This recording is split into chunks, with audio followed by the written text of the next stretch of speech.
Hi there, it's Sonny, and it's going to storm outside, and didn't have anything else to do, so I thought maybe I would just sit here and talk to you. Seems like a good thing to do on a stormy day. What came up recently, things came to my mind, was some stuff I've been reading on a platform called Quora, where I answer questions people have about relationships. And people are trying to be nice when people ask questions about, well, why my relationship isn't going this way, and it's not doing this, and it's not doing that. And it's pretty obvious that they're in a one-sided relationship. And of course, there's the twin flame stuff. And they'll say, oh, well, what you need to do is you need to love yourself. Well, the problem with that is you don't know how. It's kind of like saying to a hysterical person, just stop being hysterical. Well, if you knew how, then you wouldn't be doing it to begin with. And by the way, when somebody starts to get hysterical, what you do is you ask them to start taking slow, deep breaths, saying it that way, and getting them to pace with you. And they'll start slowing down. So I got to thinking about that. And for those of us that had traumatic childhoods, and there's a lot of us, who never got nurtured, who never was loved, because our parents, our caregivers, they were never loved, or they never learned how to do it for whatever reason they have. Everybody has a story. And we pass this stuff down from one generation to the next. We just didn't know what it is to be loved. So how can I love myself if I've never been loved? And then the other part about it is if you don't know how to accept love. So what does love mean? There's all kinds of words for it, but what are we talking about? And we always think about, when you use the word love, it's often in a more of a romantic way, or that we have for our children. Things here. But basically, a lot of what it really means is taking care. And that can be physical, nurturing, feeding, taking care of yourself. And we don't always know how to do that if nobody did it for us. And if you were never accepted for who you were, if you were always, somebody wanted more, you were being used to feed their narcissistic or codependent hang-ups, you don't know what that means. And what so many of us did is we needed to be cared for. We had to make our caretakers happy. So we put roles, we started playing roles and putting personas on. Whatever it took to make them happy so that they would care for us.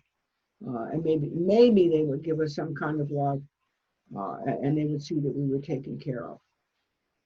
And then we got so much into playing those roles that we didn't know who we were. And now we're really screwed up. Okay, let's dig down in this. Well, I think the first thing that we need to do is accept ourselves. We need to find out who we are. Not the roles that we're playing, not the personas that we put on for other people, but who we are. Because how do you love somebody if you don't know who they are? How do you accept them? What are you loving?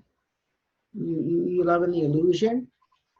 And we put people, we see the illusion and we like the illusion, and then after we get to know the person, they get a little bit more comfortable, and then the illusion comes down, and then we all get ticked off and angry because they're not who we think they are. We do that a lot. We do that a lot. So the first step is learning who we are and accepting who we are. You can separate a person and love them on a level and not accept their behavior. You have to separate who the person is from their behavior. Lots of times, you get ticked off at somebody. That doesn't mean you don't love them. You just don't like their behavior. So you have to distinguish what those two words are. And how you begin to figure out who the hell you are is by reevaluating, making a list of what your priorities are, what's important to you, what your values. What are your values? What's really important to you? Me? Your criteria for judgment. There's criteria. In a relationship, things, it's truth. I'm a Sagittarian. Truth is really important to me because you can't build anything if you don't have a good foundation, and that foundation has to be built on truth. And I know that truth is relative. It is a perception. You can tell me that, and we can have this big long philosophical discussion over cocktails some night if you want to. But still, there is something that is basically what's truth, at least as you see it at this particular time. And then you can lie to the world. You can put on all your roles. You can play your roles, and we do. We play mother. We play father. We play warrior. These different costumes that we put on. But underneath there is an individual. We have to find out who that is and what their values are. And so we start asking ourselves, what's the most important thing to me? What's negotiable? What's non-negotiable? And truth is not negotiable to me because I can't trust you if you're not being honest with me. And you can lie to everybody in the world, but you can't lie to yourself, because if you lie to yourself, how can you trust yourself? How can you trust anybody else? Denial is a form of lying also. And we get really good at well, sometimes you have to deny traumatic things in our lives. When we do that, we compartmentalize it and we do that. But basically, we have to be honest with ourselves, even though we may not have the courage to be honest with somebody else. We have to be honest with ourselves, because until you accept something, including your own behavior, you can't change. You have no control over anything except how you choose to respond to any given stimulus. 99% of the time. Certainly there are exceptions where you don't have a choice, but that's not the rule. So you have to be able to accept yourself and your behavior and your choices before you can do anything about them. So denying something, lying to yourself, you're just shooting yourself in the foot, okay? And how, if you're lying to yourself and you're not accepting who you are and your behavior and what you're doing, how can you love yourself? You know who you are. How can you love somebody if you don't know who they are? Then you're loving an illusion. You got to get the guy off the pedestal. And God knows I'm not putting people on pedestals, especially good-looking men. But you got to do that because you're going to fall off one day anyway, and then you're going to really be unhappy. So the beginning of loving ourselves is accepting ourselves the way that we are, is being honest with ourselves and finding out who we are. And that can be a painful situation. You may, that can be really painful, believe me. I'm working on that. You got to do that 12-step thing where you take an inventory. Take an inventory of who you are. What's important to you? What can you live with and what can't you can live without? And you start there. Because if you can't love yourself, how can you expect anybody else to love you? Because we can say that we love other people, but we're unable to let somebody love us. And that is the emotionally unavailable person. And that is, the beginning of the narcissist right there. So if you don't know who you are and you can't love yourself and you can't take care of yourself, then how is anybody else going to be able to do that? How are you going to trust them? You don't like you. You really going to believe somebody else is going to do it? I don't think so. I don't think so. And then we start going through one person after another, trying to find that perfect person who will see us who we are. We don't even know who we are. So no, that one's not going to work, babe. So now we all have more time on our hands than we wanted to.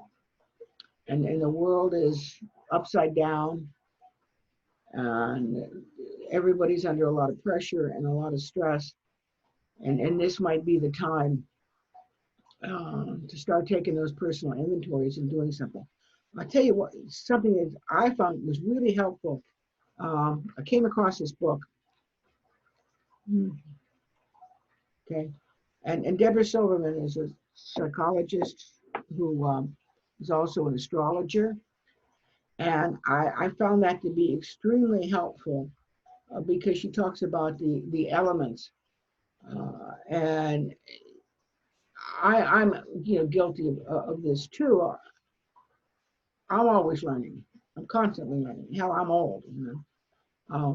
So she pointed out the different elements, and I'm a fire sign. I'm all air and fire. With this mouth, what else would I be? But then she talks about the elements of earth and water, and they don't see things the same way. Things aren't approach the same way. So you I highly recommend them to get you to help you see who you are. And there's things that we deny in ourselves. God is my witness, I swear this year. Until she started talking about some of these things, I didn't really, I hate to try to admit this in public. Oh my God. I didn't realize how much I enjoy getting attention. And I really didn't. And so she pointed that out, that it's one of the elements of my beings. And when she said that in the book, and then I went back and I got to thinking about things and behaviors and things that I've had over the years with reference to that, and went back to my childhood, who I never got any attention at all, and how that changed as I tried to get that as an adult. It's like this box opened up, and there was a lot of mildew and stuff in there. Let me tell you, I had to clean that one out. That wasn't pleasant. So we have to understand that none of us are perfect. We are a work in progress. And you wouldn't be in this dimension if you were anywhere near ready, for ascension. Well, maybe there's a few, but they're not listening to me, I'll tell you that. We're all a work in progress. And by accepting that in ourselves, then we can accept that in other people. Because one of the big reasons that all of us came in here was to learn to give up judgment and be able to accept. Because you accept something doesn't mean you're always going to put up with bad behavior. I'm not saying that. I'm not saying that at all. But when you understand why somebody does that and behaves the way they do, then you can really love them. And I think about my my proverbial favorite narcissist. I understand why they are like they are, okay?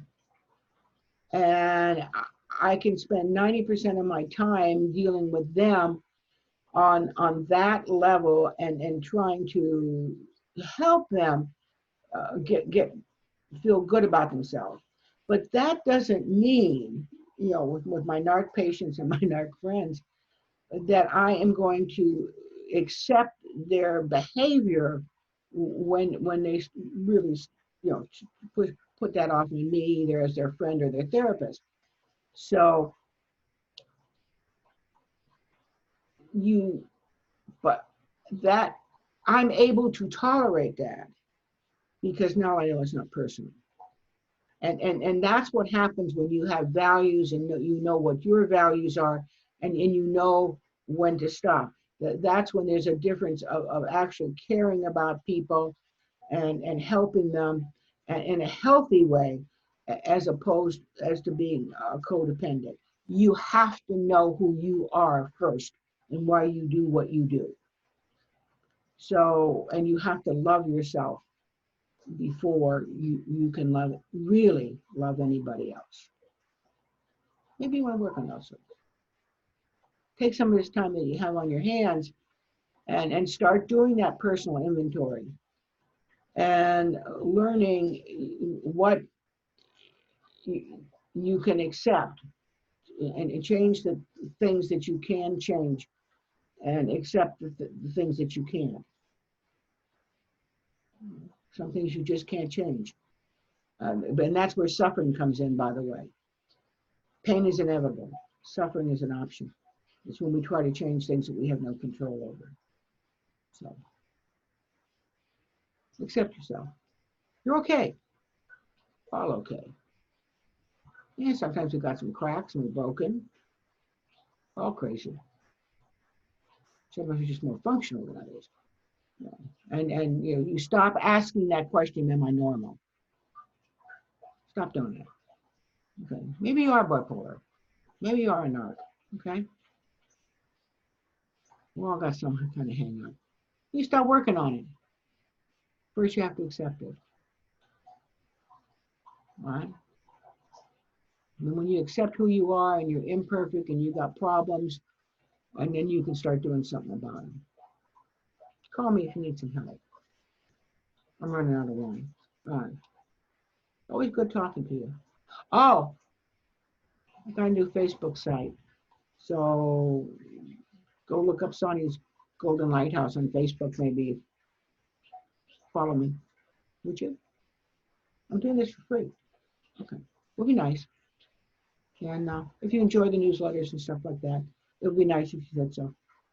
Okay, have a nice weekend. Take care of yourself. Bye.